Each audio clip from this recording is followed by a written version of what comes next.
Hello friends, welcome back to my channel incentive education. आज मैं आपके लिए अकबर बीरबल की एक और कहानी लेकर आई हूँ। मुगल बादशाह अकबर का नाम आए और बीरबल के नाम की चर्चा ही ना हो, ऐसा हो नहीं सकता। बीरबल ने अपनी बुद्धि और चतुराई से न केवल मुगल बादशाह अकबर अभी तो उनके सभी दरबारियों का भी मन मोह लेते थे। आज की कहानी भी आपको कुछ न कुछ शिक्षा अवश्य देगी। तो प्रस्तुत है आज की कहानी। एक दिन श्रीलंका से एक दूत अकबर के दरबार में पहुंचा। दूत ने अकबर से एक विचित्र निवेदन किया। उसने कहा, महाराज, आपके दरबार को सुशोभित करने वाले बुद्धिमान और पढ़े लिखे विद्वानों की पूरे विश्व में चर्चा है। इसलिए श्रीलंका के महाराज ने मुझे यहाँ बुद्धि से भरा घड़ा लाने के लिए भेजा है। श्रीलंका के दूत की आश्चर्यजनक बात सुनकर अचानक पूरा दरबार फुसफुसाने लगा। क्या बुद्धि से भरा घड़ा? कितना विचित्र निवेदन है। क्या श्रीलंका के महाराज हमें मूर्ख बनाना चाहते हैं? मुझे नहीं लगता कि हम उनकी इस इच्छा की पूर्ति कर सकते हैं, अकबर ने कहा। तभी बीरबल वहां खड़ा हुआ और बोला, महाराज, हम ऐसा कर सकते हैं, परंतु हमें इसके लिए कुछ समय चाहिए। ओह, समय? यह कोई चिंता का विषय नहीं है। मैं कुछ समय के लिए प्रतीक्षा कर सकता हूँ, दूत ने उत्तर दिया। उसके बाद बीरबल अपने घर चला आया और उसने अपने सेवक को बुलाकर कहा, जाओ, मेरे लिए छोटे मुंह वाले बड़े बड़े मिट्टी के घड़े ले आओ। कुछ समय पश्चात सेवक 1 दर्जन मिट्टी के घड़े ले आया। बीरबल ने सेवक को घड़े लेकर अपने साथ चलने को कहा। घड़े लेकर वे एक ऐसे स्थान पर गए जहां कद्दू के पौधे लगे हुए थे। बीरबल ने घड़ों को कद्दू के फूलों के साथ रखा और फूलों को घड़ों के अंदर कर दिया। इसके पश्चात उसने खेत की देखभाल करने वाले किसान को आदेश दिया कि इन घड़ों को तब तक हिलाया डुलाया न जाए जब तक कि मैं आदेश ना दूं। कुछ दिनों के बाद अकबर ने बीरबल से बुद्धि के घड़े के विषय में पूछा। बीरबल ने कहा, महाराज, घड़े के भरने में अभी कुछ सप्ताह का समय और लगेगा।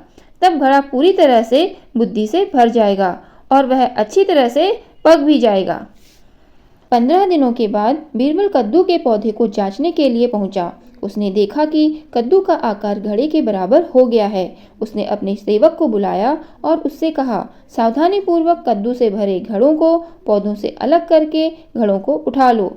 अगली सुबह अकबर के दरबार में बीरबल ने श्रीलंका के दूत को बुलाया और कहा, श्रीमान, मैं आपको एक घड़ा बुद्धि से भरकर दे रहा हूँ।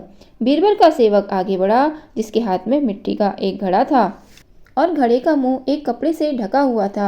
दूत ने सेवक से घड़ा ले लिया।